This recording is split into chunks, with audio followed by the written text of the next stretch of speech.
Hey Brave Nation, welcome back into our second episode of BraveHawk Talk, the UNCP Sports Network's brand new podcast. I'm John Gross. As we navigate uncharted waters during this very difficult time, we look to our leaders for guidance. And on today's show, I am thrilled to be joined by two of UNC Pembroke's most important leaders. We start off by chatting with University Chancellor Dr. Robin Gary Cummings, who's approaching the 5-year anniversary of starting his position. Then we wrap up the show with UNCP Director of Athletics, Mr. Dick Christy. Here's episode 2 of BraveHawk Talk.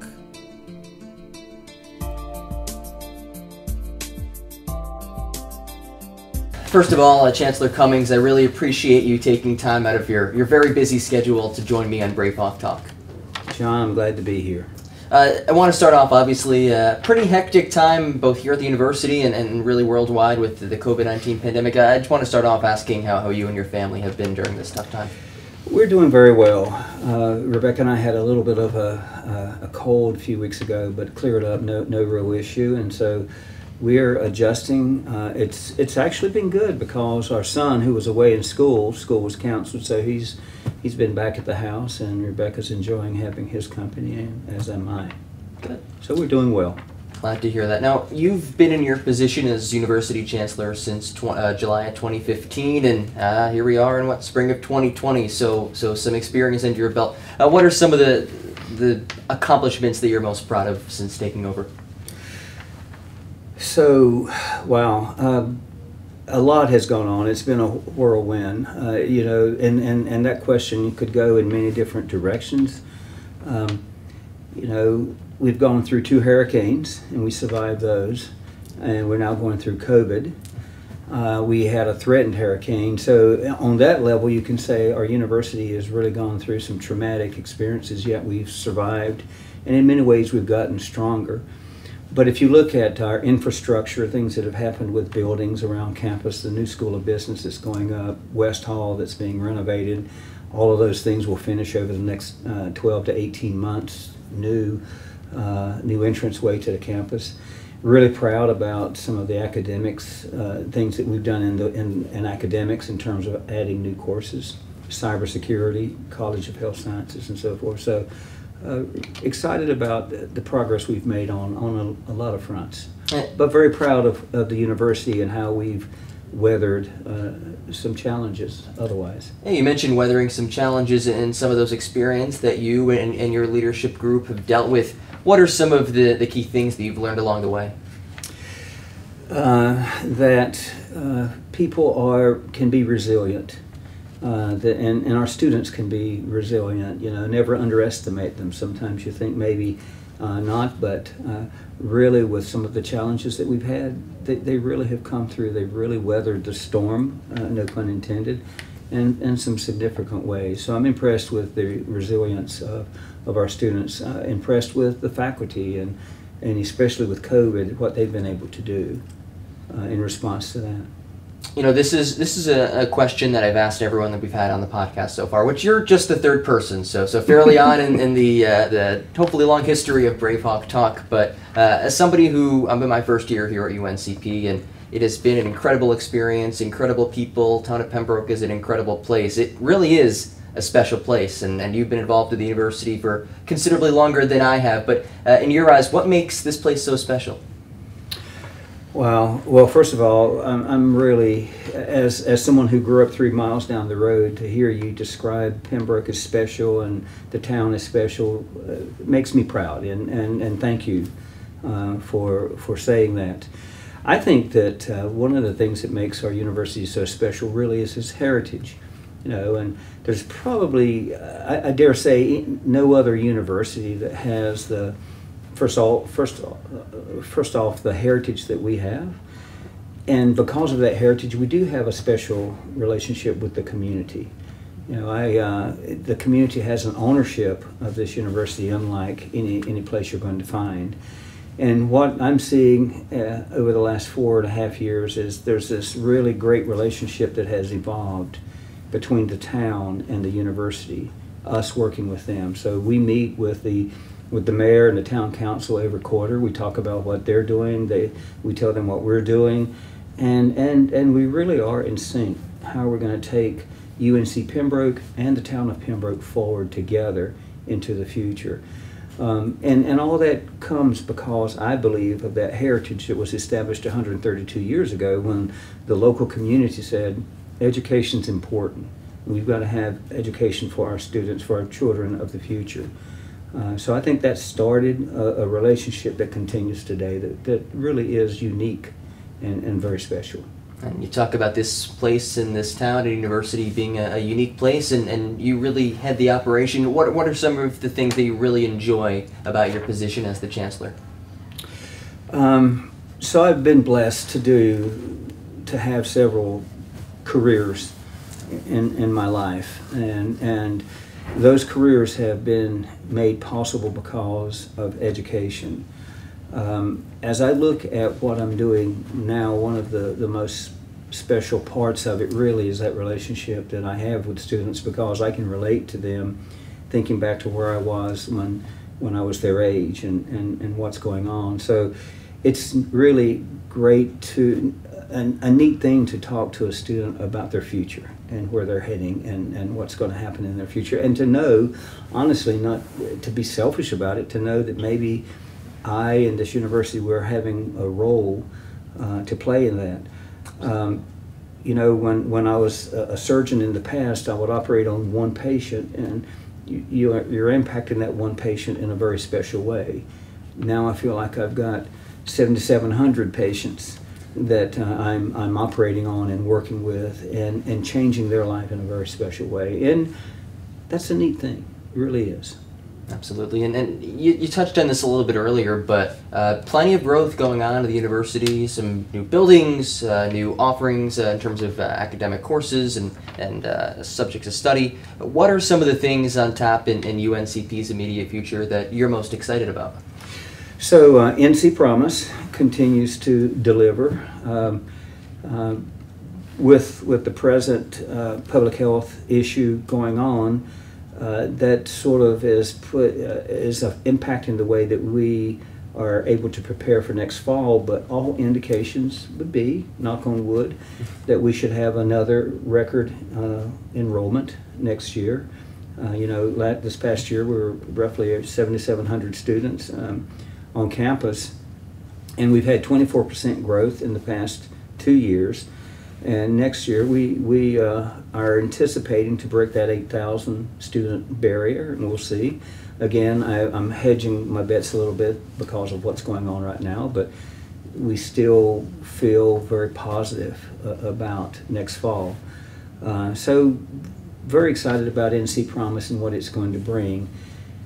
We established a College of Health Sciences 2 years ago, and this year for our nursing program, for example, we have increased our standards for admission to our nursing program each year, and this year have the most strict standards that we've ever had.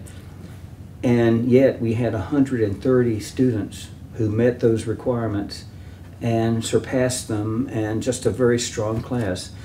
We could only take 50 of those students. Wow. And the demand for nursing in this area as well as everywhere is just very, very high, very strong demand.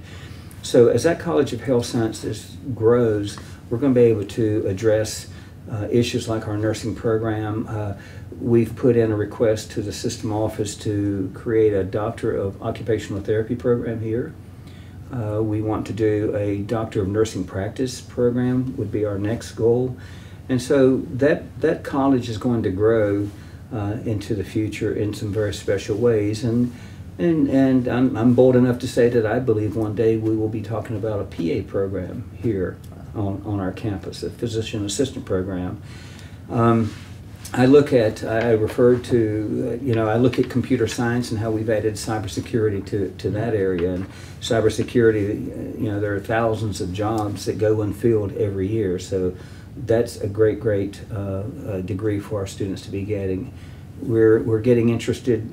We're doing some work to establish some expertise and programs in agriculture, and this is a perfect area for that. So a lot going on for the future. Good. Well, and congratulations on all the success that you've had and really kind of spearheaded a lot of those efforts. I want to wrap up by, obviously, purpose of the university is presenting educational opportunities for students. What would your advice be for students, whether it's in terms of the difficult times they're in now or just in general? Well, for our students, I go back to what I said earlier about the hurricanes and what we're going through right now. I think I know our students are learning, whether they realize it or not, to be resilient. And I think that's the world that they're going to face going forward. That we live in a world now. When I grew up, when I was in college, things were pretty predictable and weather was predictable and you could say, well, this is going to happen, that's going to happen. I don't know, John, if we're ever going to be that way again. And so for our students, I would encourage them to look at these challenges as opportunities to reassess, and to prove your resiliency, that I can go through this and I can yet continue to move toward my goal. I would also encourage my students to have a good time. Enjoy your college years. When you leave college, no matter if you go on to another graduate program or if you go get a job, life is going to be different for you. It's going to be different. But enjoy that time. And at UNC Pembroke, we've got great opportunities here to do different things. Study abroad. I always encourage, hey, take a semester, go to a different country, learn about that country. You will never have this opportunity to go and live in a country for 6 months or whatever period of time it would be, and really learn about that country. I encourage them to do research. We have, the unique thing about doing research here at Pembroke is you're going to be doing research with a faculty member. It's not a grad student, nothing wrong with grad students and so forth, but you're doing research one-on-one with a faculty member. Take advantage of that. Take advantage of that opportunity, but enjoy the ride, enjoy the experience. Study hard, make the grades, work hard, keep your focus, accomplish your goals, but enjoy. And I got to brag about our athletic program here. Go out and if you're not a student athlete, participate in some of the great programs that we have. I think UNC Pembroke is experiencing right now its very best history when it comes to what we're doing with our athletic programs. Go to a game, get involved, enjoy it, and participate where you can. Our intramurals as well, you can participate in that. But just to wrap it up, enjoy your 4 years, have fun. I talked to a student the other night who was telling me that when she was here, how much she now misses it now that she's graduated. And she said, I really realized it was a special time and I had a great experience, and I'm so glad that I took time to study hard and do well. And she's in a graduate program, graduate school now, doing great. But I also had a good job and I enjoyed it, and I made a lot of friends. It's a special time of your life. And as a recent college graduate myself, I can certainly attest to that sentiment. Make sure to enjoy the college experience. Chancellor Cummings, I really appreciate you taking time out of your day to speak with me. You're welcome, John. I enjoyed it. And again, a huge thank you to Chancellor Cummings for joining me and for the tremendous work that he does each and every day. Now, let's hone in on the athletic side of things. UNCP Director of Athletics, Dick Christy, provides some phenomenal insight on both the last few weeks and the future. Here's an inside look on how UNCP's athletic department has been handling the COVID-19 pandemic. Dick, thank you so much for joining me on BraveHawk Talk. Really appreciate you taking some time out of your day to chat with me. John, appreciate you building me in. I don't know that anybody's been working harder than you since our closure. Appreciate all the great content you're providing our fans and our students. It's not a problem at all. And this has been a very fun podcast, and you're the fourth guest that we've now had on, so our second all-time episode. This is 3 very important ones before me, though, so I'm not offended. So this has been a difficult time for college athletics as a whole, and here at UNCP in particular, with the COVID-19 pandemic really impacting college athletics at all levels and a bunch of different aspects. What are some of the latest updates that you can provide on the situation here in our athletic department? Yeah, so obviously all spring championships have been canceled, first at the Peach Belt level, first the NCAA level, and then our conference had made that determination, and we had delayed deciding on what to do with countable athletic activities. So, we wanted to leave some hope that maybe we could return to practice. That decision will be made officially next week. All signs, based on our peers, are pointing to the fact that, we would officially cancel any opportunity for practice this coming month. But, we still want to have kind of what are those next steps. And that's why it was a big deal that, the NCAA had extended spring eligibility. Mm-hmm. I know they're still reviewing, if there's an opportunity for them to do something for seniors from winter sports. Unfortunately, from what I'm seeing, it probably looks a lot less likely. But I'm glad that they are taking a hard look at it and trying to see if there's a way to make that feasible and to help those students. But we've been pushing hard, just trying to message things as clearly as possible. It's been challenging. I think in an emergency, everybody wants to get information out quickly, and you've seen it from all levels, from federal to state government, all the way down to our league and NCAA level of. There's been a lot of emails and a lot of correspondence coming hard and fast, and as a coach and a student athlete, sometimes it's hard to differentiate on what's important to your role and what does this really say moving forward. So we focused intentionally on trying to get our staff together via WebEx and via some one-on-one phone calls to say, hey, of the million important emails you've gotten, it kind of boils down to this, and this is what we need to be doing moving forward and what we need to be focusing on. So we're going to continue to try and take that strategy. We've tried to message to our student athletes publicly. They'll probably have another correspondence coming from us here over the next week or two once we have more good information to share. And you mentioned the decision that it was suspended, not canceled for the spring. What goes in next month? You'll be making another decision. What will go into that decision next month? Mainly it'll be at our league level. All signs at this point are pointing to, not an official shelter in place for North Carolina, but essentially best practices right now from the CDC are that, people stay at home and avoid crowds of more than 10. You can imagine that makes it tough for sports like baseball and track. So that's we're going to do what we can to make sure we're keeping everybody safe and doing things in the right capacity. And when the NCAA made their decision to extend eligibility opportunities, that really makes a difference too, in making sure that these spring sports student athletes aren't disadvantaged in some way. So I think to some degree some of it's a formality, but we are going to have a good discussion among the ADs in our league and just make sure we're making the right decision moving forward. No athletic events, but still plenty going on behind the scenes, and you kind of touched on it, orchestrating meetings and making sure things stay running. What does that balancing act look like for you, especially in your role managing the whole department and the coaches?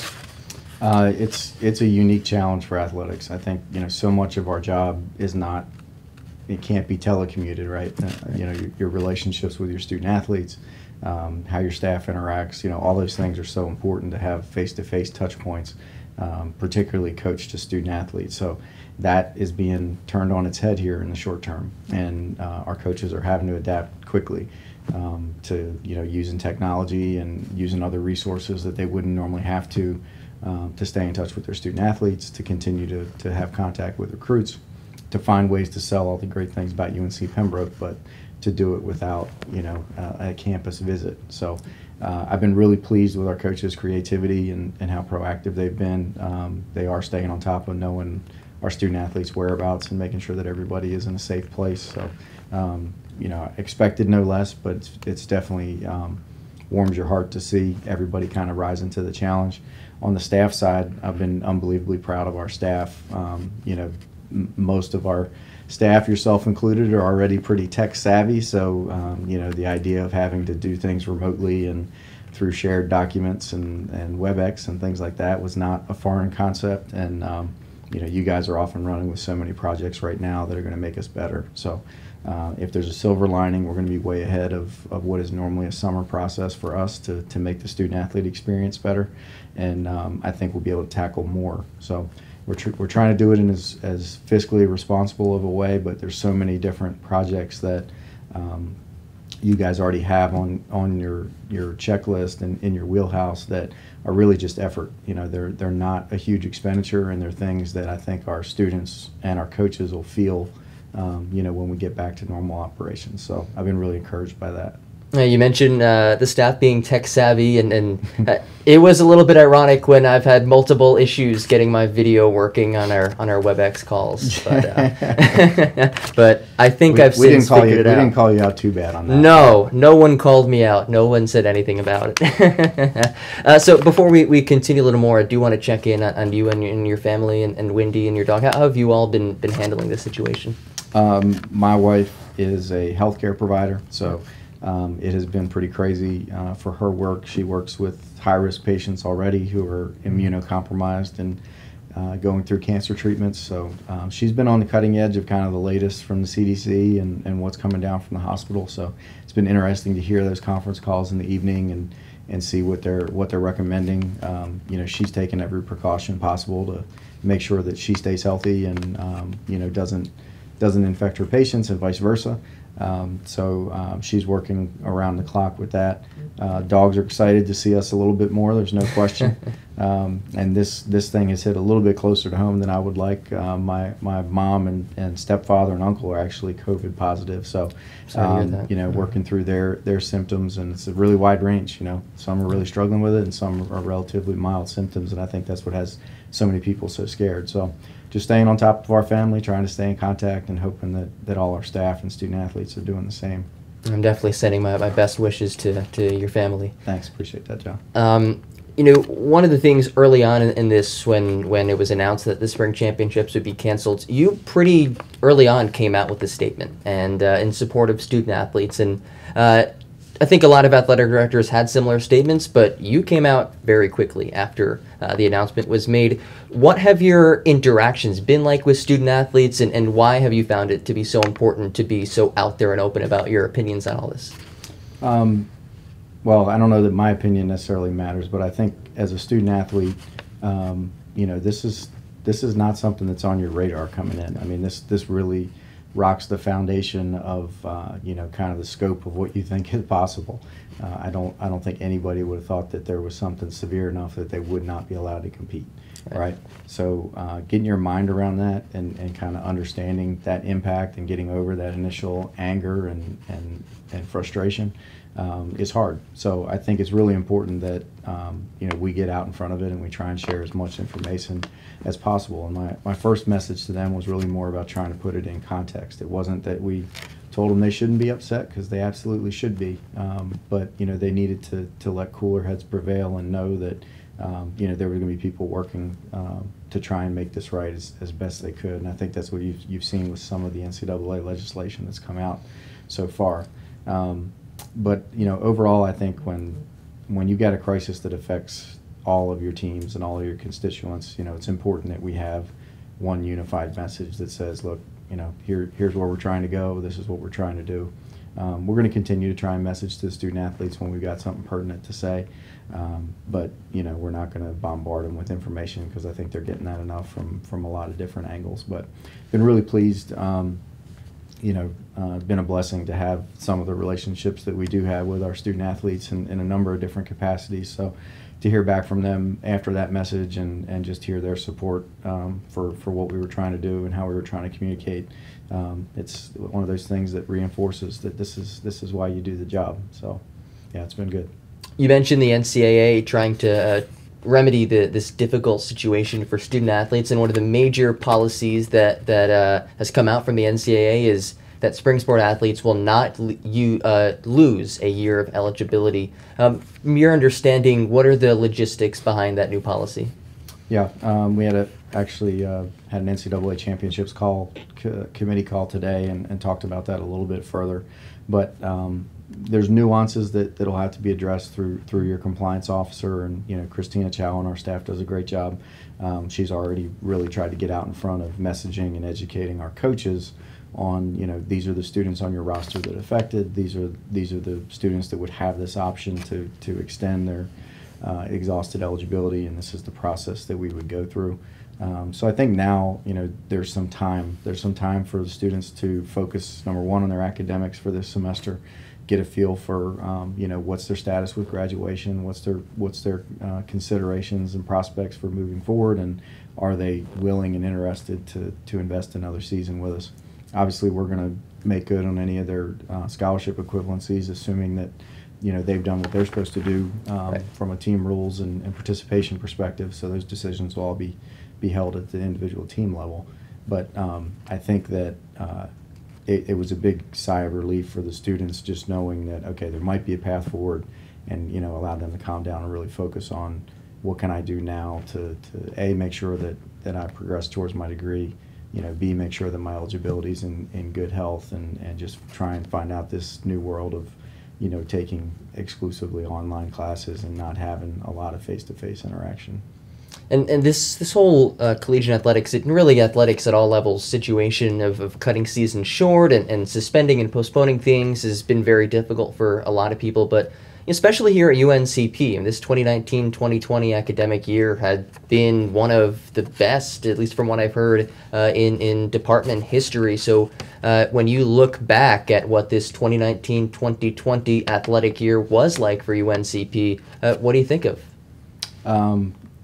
Obviously, for our students, I'm disappointed because it's rare that you see the type of momentum that we had just prior to this pandemic. You had teams that were challenging each other. You had kids talking about championship rings. They're trying to outdo each other. It was an infectious culture in a positive way, not in a virus way. And that's what you're trying to build, right? Like that's what you're going for. So to see that, really on the cusp of being something special, is disappointing. But it can't take away what our students did this year. I'd have to check with Todd, but I'm not sure that we've won 5 championships in a year, and that's with only being 2/3 of the way through the season. We had a baseball program that I don't know the direct stat, but if they didn't have the longest win streak in the country, it was pretty close. And had swept back-to-back conference opponents. So it's very disappointing, but at the same time, it doesn't change the momentum from where we stopped. And knowing that the spring sport athletes will have a chance to make a decision on their own about what they do moving forward, makes you feel better about everything that we can really pick up in the fall where we left off. Besides just athletic events, there are still plenty of big events that were expected to happen. Golden Braves, Cash Bash. Do you have an idea of what that might look like down the road? Yeah, so as we were talking about our staff plan and checklist, we've got some of our senior staff that's kind of looking at, okay, what's plan A and plan B, and how do we still make this a good experience for the student athletes and the donors. We'll have a meeting next week to really talk about what our best options are, and my hope is that by the end of that first week in April, we'll be able to message some stuff out about where it might go. Obviously, I think it's highly unlikely that Golden Braves would be a face-to-face event. We're likely going to be looking at some kind of digital delivery. And then from a Cash Bash perspective, we're probably looking at a later date and maybe a different format. So we want to be smart with that. We want to make sure that we don't have to delay it and then delay again if this issue were to continue. So trying to make the best long-term decision that we can there. And there's a lot smarter people than me that are working on it right now, so I feel good that we'll land in the right place.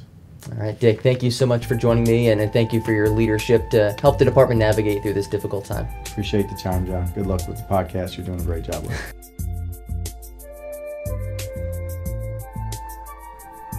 Thanks so much for joining us today in BraveHawk Talk. For more on UNCP athletics, please visit uncpbraves.com. And while you're at it, make sure that you're following us on social media as well. You can find us on Twitter, Instagram, Snapchat, and TikTok at UNCP_sports. Make sure to like us on Facebook under UNCP Athletics. And if you are listening to this podcast, you are on our YouTube page, so hit that subscribe button to stay up to date on all things UNC Pembroke athletics. Thanks again for joining me, and we will talk to you soon.